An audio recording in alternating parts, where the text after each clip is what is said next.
Pour la plupart d'entre nous, toutes les plantes, même si elles ne se ressemblent pas, sont construites sur un modèle plutôt classique. À la base, enfouies dans le sol, les racines. Au-dessus, une ou plusieurs tiges, à l'extrémité desquelles on trouve des feuilles et parfois des fleurs. Toutes les plantes? Pas forcément. En voici une qui n'a pas de feuilles. Ou est-ce qu'elle n'a pas de tiges? En voici une autre qui semble n'avoir que des feuilles. Celles-ci n'ont ni tiges ni racines. Celle-là, par contre, a une tige énorme. On appelle ça un tronc. Quant à celle-là, les feuilles, ce ne sont pas ça, mais ça. Bref, l'appareil végétatif des plantes présente généralement racines, tiges et feuilles, mais la nature semble avoir essayé toutes les combinaisons possibles entre ces différentes structures. Plantes sans tiges, sans feuilles, feuilles ressemblant à des tiges, tiges ressemblant à des racines, etc. Mais revenons plutôt au problème qui nous intéresse, l'eau dans la plante. Chaque plante est tributaire de l'eau et en contient une quantité importante. Cependant, cette eau n'est pas répartie uniformément dans la plante. Les feuilles en contiennent de très fortes proportions, entre 80 et 95%, comme les fruits charnus d'ailleurs.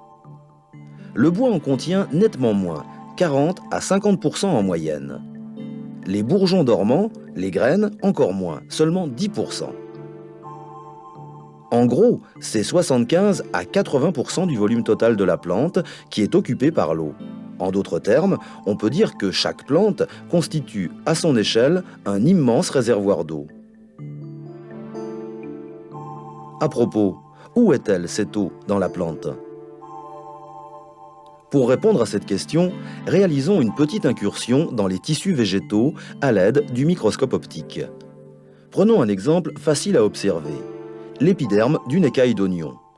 Grossi 100 fois, celui-ci se révèle être une mosaïque de petites boîtes plus ou moins rectangulaires.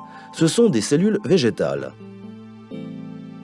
Chacune d'elles est limitée par une paroi semi-rigide constituée principalement de cellulose, cette substance dont on fait des mouchoirs en papier. À l'intérieur, on peut observer une énorme poche de liquide, colorée ici en rouge, la vacuole. Il peut y en avoir plusieurs. Coincé entre la paroi et la vacuole, on peut distinguer le noyau et une mince couche de cytoplasme. L'essentiel de l'eau est concentré dans la vacuole, mais le cytoplasme en comporte aussi une bonne proportion, de même que la paroi qui en est imbibée, un peu comme le serait du papier buvard.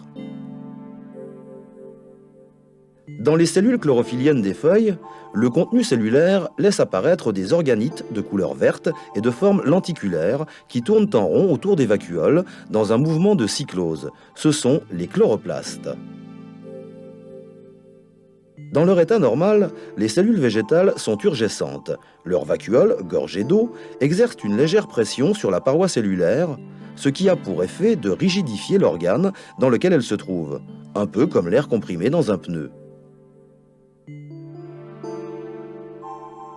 Cette turgescence est à l'origine de la rigidité apparente des feuilles, du port dressé des herbacées. Elle est aussi responsable de l'aspect gonflé des fruits, légumes, etc. Tant que la plante reçoit des pluies abondantes, pas de problème. Par contre, si elle vient à manquer d'eau, les cellules, en particulier celles des feuilles, perdent peu à peu une partie de leur précieuse cargaison d'eau. Elles se plasmolisent. Les vacuoles ne parviennent plus à maintenir leur pression et se dégonflent. Les tissus se flétrissent. C'est ce que l'on peut observer sur certaines plantes à la fin d'une chaude journée d'été. Tant que le déficit hydrique n'est pas trop important, rien n'est perdu. Il suffira d'une nuit fraîche ou d'un bon arrosage pour remédier à l'inconvénient. On peut observer, au microscope, le phénomène de déplasmolyse à l'échelle de la cellule. Les vacuoles profitent de l'entrée d'eau dans le végétal pour reprendre leur taille initiale.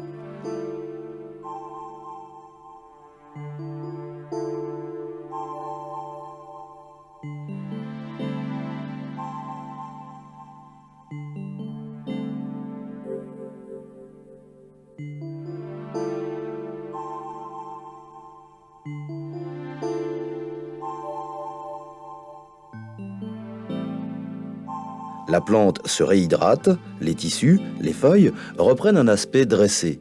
Le stress est oublié, tout va à nouveau bien.